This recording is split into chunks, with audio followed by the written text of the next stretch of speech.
Jake, I could only take responsibility for what I knew about. I exercised my due diligence. I've given amazing leadership to this agency. Amazing leadership? I've worked.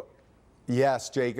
There's a lot of things we've done throughout this. You don't measure a person's leadership by a deputy not going into these deputies received the training they needed. Maybe you measure somebody's leadership by whether or not they protect the community. In this case, you've listed 23 incidents before the shooting involving the shooter, and still nothing was done to keep guns out of his hands, to make sure that the school was protected, to make sure you were keeping an eye on him. Your deputy at the school failed. I don't understand how you can sit there and claim amazing leadership.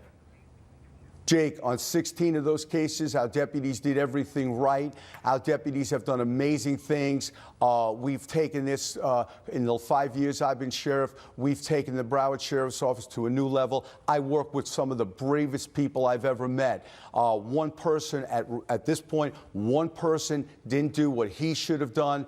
It's horrific. The victims here, the families, I pray for them every night. It makes me sick to my stomach that we had a deputy that didn't go in, because I know if I was there, if I was on that wall, I would have been the first then, along with so many of the other people. I think there are a lot of people, sir, who think that there are a lot of mistakes other than that one deputy.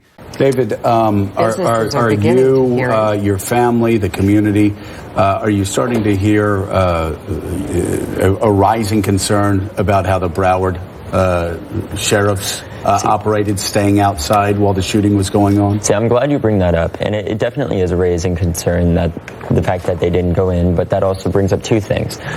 One, how can we expect our teachers to step in and take action if trained security guards that are part of the sheriff's department wouldn't take action? And two, why are these elected officials trying to blame this on the bureaucracy? They're in charge of them. This is their fault. They should have been regulating them. I'm not going to allow them to pressure these people, because at the end of the day, it's their fault.